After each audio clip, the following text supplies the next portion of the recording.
Draconian adjective है, इसका मतलब होता है ऑफ लॉज और their application excessively harsh and severe. Okay, कानूनों या उनके आवेदन के अत्यधिक कठोर और गंभीर होना। ओके, सिनोनिम्स देखिए आपका नेस्टी स्पाइटफुल, अपोजिट का हो जाएगा टेंडर और आपका वार्म। एग्जांपल देखिए, the Nazis destroyed the independence of the press by a series of draconian laws. Okay, तो जो नाजी थे ना, उनने क्या करा, कठोर कानूनों की एक श्रृंखला लाई और उसके द्वारा क्या करा, जो प्रेस था उसकी स्वतंत्रता को क्या कर दिया, नष्ट कर दिया।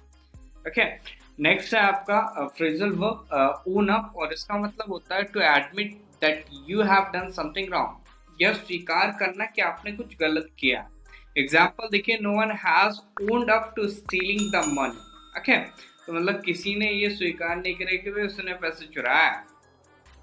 नेक्स्ट है वो आपका ग्रोटेस्क एडजेक्टिव, इसका मतलब होता है स्ट्रेंज और ugly in a way that is not natural, बेतुका, अजीबोगरीब, भद्दा, विकृत। ओके, अगली और लाउड इसका सिनोनिम्स है ब्यूटीफुल और आर्टफुल, इसका अपोजिट्स हो गया। एग्जांपल देखिए, by now she had so much cosmetic surgery that she looked quite grotesque. Okay, तो अब तक उसकी इतनी कॉस्मेटिक सर्जरी हो चुकी थी ना कि वह अब काफी भद्दी दिखती थी। ओके, भाई जो नेचुरल है वो बेस्ट है। आगे बढ़ते हैं, नेक्स्ट आपका फ्रेजल वर्ब है पैक समथिंग अवे, इसका मतलब होता है to put something into a bag or a container or to put something in the place where it is usually kept. Okay, एक बैग या कंटेनर में कुछ डालना या फिर उस स्थान पर कुछ डालना जहां पर आमतौर पर कोई चीज रखी जाती है। समझ रहे मेरी बात को? तो एक बैग या कंटेनर में कोई ऑब्जेक्ट डालना या फिर लाइक आपका कोई ऑब्जेक्ट है वो कहीं पे रखा जाता था लेकिन अभी वहां पे नहीं है, तो उसको वहीं पे रखना जहां पे रखा जाता है, that is pack something away. Example समझ जाओगे आपका, come on children, it's time to pack away your toys. Okay, तो मतलब चलो बच्चों, अब अपने खिलौने को क्या करो, पैक करने का समय आ गया, मतलब वहीं पे रखो जहाँ पे थे। ओके, बच्चे खेल के क्या करते हैं, इधर उधर बिखोर देते हैं, वही कहा जा रहा है जहां से लाए हो वही उठा के रखो, वरना चप्पल पड़ेगी। नेक्स्ट है आपका सेंसरशिप, या आपका नाउन, और इसका मतलब होता है द इंस्टीट्यूशन सिस्टम और प्रैक्टिस ऑफ सेंसरिंग। ओके, तो इसका मतलब अविवेचन व्यवस्था। ओके, सप्रेशन सिनोनिम से पब्लिकेशन, प्रोडक्शन, इसका अपोजिट हो गया। एग्जांपल देखिए आपका, दे अपोज गवर्नमेंट सेंसरशिप। ओके, तो वे सरकारी अविवेचन व्यवस्था को क्या कर रहे हैं, उसका विरोध कर रहे हैं। ये जो व्यवस्था है ना अविवेचन करने को, बेकार है भाई। ओके, तो उसको चेंज किया जाए, नई पॉलिसी ला जाए, तो that is the thing. Next है आपका फ्रेजल वर्ब है पैक समथिंग इन, इसका मतलब होता है टू स्टॉप डूइंग समथिंग, कुछ करना बंद करना। ओके, एग्जाम्पल देखिए, this course is really tough, sometimes I feeling like packing it all in. Okay, तो यह कोर्स वास्तव में बहुत कठिन है, कभी कभी मुझे क्या लगता है कि भाई इसको बंद कर देना चाहिए। आप लोगों को भी ऐसा लगता होगा पढ़ाई में, लेकिन नहीं करना। समझ रहे हो? नेक्स्ट है आपका इल्यूस्ट्रेट, या आपका वर्ब, इसका मतलब होता है to make something clearer by explaining it. Okay, तो स्पष्ट करना, व्याख्या करना। क्लैरिफाई, क्लियर अप सिनोनिम से ऑब्सक्योर इसका अपोजिट हो गया। एग्जांपल समझ लेते हैं, the reasons for the change in weather conditions have been elucidated by several scientists. Okay, तो जो मौसम की स्थिति में बदलाव है ना, उसके कारणों को कई वैज्ञानिकों ने क्या करता है, स्पष्ट कर दिया है, मतलब क्लैरिफाई करा। आगे बढ़ते हैं, नेक्स्ट है आपका idiom and phrase, give someone a dose और we can say taste of their own medicine. तो इसका मतलब होता है to treat someone as badly as they have treated you, तो किसी के साथ उतना ही बुरा व्यवहार करना जितना उन्होंने क्या आपके साथ किया। नेक्स्ट है आपका अफॉल एडवर्ब, इसका मतलब होता है इनटू कॉन्फ्लिक्ट और डिफिकल्टी विद, संघर्ष या कठिनाई में। एग्जाम्पल देखिए, he was 15 when he first ran a fall of the law। Okay, तो वह 15 साल का था जब उसने पहली बार क्या करा था, कानून का उल्लंघन किया था। आगे बढ़ते हैं with our next idiom, that is give someone the benefit of the doubt. इसका मतलब होता है to believe something good about someone rather than something bad when you have the possibility of doing either। Okay, तो इसका मतलब है किसी के बारे में कुछ अच्छा ही मान लेना, ओके, और कुछ बुरा मानने के बजाय, लेकिन वहां पे चॉइस बुरा और अच्छा दोनों मानने का था, लेकिन फिर भी आपने क्या करा, उसके अच्छा ही सोचा। एग्जाम्पल देखिए, I didn't know whether his story was true और not, but I decided to give him the benefit of the doubt. इसका मतलब है आपका कि मतलब मुझे पता नहीं था कि उसकी कहानी सच्ची है या झूठी है, लेकिन मैंने क्या करा, उसकी कहानी को सच्चा मान लिया। ओके, तो उसको क्या कर दिया, मैंने बेनिफिट दे दिया डाउट होने का कि हाँ भैया ठीक है, तुमने सच कहा। नेक्स्ट वर्ड है आपका ऑफ साइट, ये आपका नाउन है। इसका मतलब होता है something that you do to do not notice और do that you should have notice और डन। ओके, तो कुछ करने या ध्यान देने में भूल या चूक, ओके, जिसकी आशा ना हो।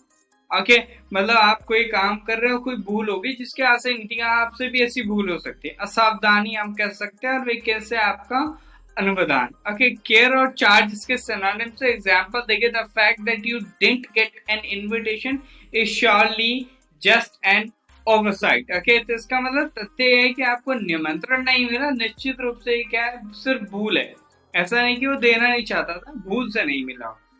नेक्स्ट आपका ईडीएम है give someone the cold shoulder. इसका मतलब होता है टू इंटेंशनली इग्नोर समवन और treat someone in an unfriendly way. Okay, तो जानबूझकर किसी की उपेक्षा करना या किसी के साथ अमित्र तरीके से व्यवहार कर देना।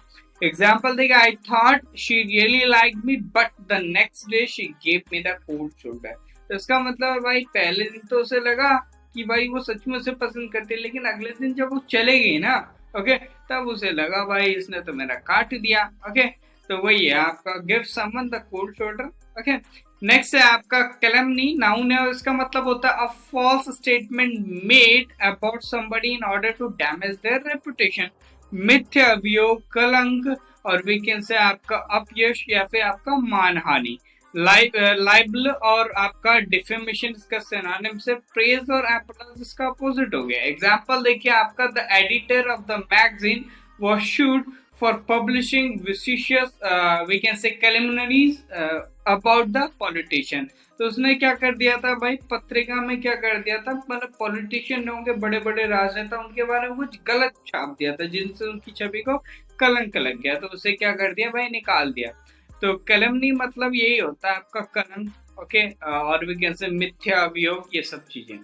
नेक्स्ट आपका आगे बढ़ते हैं with our one word, or statement है that you expect to happen और टू बी ट्रू, लाइकली, संभावित, अपेक्षित, ओके, संभावनीय, ओके, प्रोबेबल इसका क्या है आपका एडजेक्टिव, मतलब इसके लिए वर्ड है, और ये आपका एडजेक्टिव। एग्जांपल देखिए, the probable cause of death was heart failure. तो मृत्यु का जो संभावित कारण था ना, वो हृदय गति का रुकना था। नेक्स्ट आगे बढ़ते हैं, अगला जो वर्ड है वो आपका अब्रेसिव, ये आपका एडजेक्टिव। इसका मतलब rough and likely to scratch, खुरदुरा, और वी कैन से खरोंचदार, अपघर्षी। फ्रस्ट्रेटिंग इसका सिनोनिम है, डिस्टर्बिंग इसका सिनोनिम है, अपोजिट क्या हो गया, डिलाइटफुल। एग्जांपल देखिए, do not use abrasive cleaners on the basin. Okay, तो बेसिन पर घर्षण क्लीनर का प्रयोग न करे भैया। नेक्स्ट आपका वन वर्ड है that you expect to happen और टू बी ट्रू, लाइकली, शांतिवादी। पैसिफिस्ट इसका क्या वर्ड है, नाउन है। एग्जांपल देखिए, the pacifist movement is gaining increasing support among young people. तो शांतिवादी आंदोलन है ना, वो क्या कर रहा है, युवाओं का क्या बढ़ता समर्थन उसको मिल रहा है। ओके, नेक्स्ट आपका आगे बढ़ते हैं हम, अगला जो वर्ड है वह आपका सप्लांट। ओके, ये आपका वर्ब है, इसका मतलब होता है to take the place of somebody or something, especially somebody or something older or less powerful. तो विशेषकर कम शक्तिशाली या पुराना होने के कारण हटा देना किसी को, या फिर उसके बदले में कोई दूसरी चीज को प्रयोग लाना है कि कोई दूसरा व्यक्ति उसकी जगह पे काम करे। रिप्लेस और सुपरसीड इसके सिनोनिम से। एग्जांपल देखेंगे, printed books will soon be supplanted by e books. तो जो आपकी मुद्रित पुस्तिका है ना, वो क्या कर रही हैं, हर जगह, ओके, या फिर धीरे धीरे क्या करेंगी, ई बुक्स, जो ई पुस्तकें होती हैं उनकी वो उनकी जगह क्या ले लेंगी।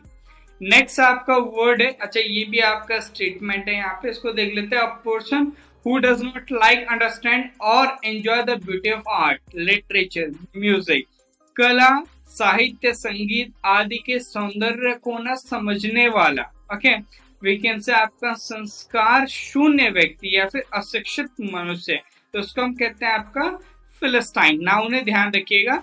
एग्जाम आगे बढ़ते हैं। नेक्स्ट है आपका एडम्बरेट वो इसका मतलब होता है to give a general description और idea of something without details, किसी वस्तु का सामान्य सरसरी विवरण देना या फिर रूपरेखा प्रस्तुत करना या फिर खाका खींचना। तो दैट इज एम्प्लॉय और हेराल्ड। एग्जांपल देखिए, the project's objectives were adumbrated in the report. तो रिपोर्ट में परियोजना के उद्देश्यों का क्या उल्लेख किया गया था। तो ये तो था आज का वोकैबुलरी सेशन। आई होप आप सभी ने एंजॉय करा होगा। सेशन को लाइक करें, शेयर करें, चैनल को सब्सक्राइब करें। मिलते हैं in the next section. Till then, जय हिंद, जय भारत।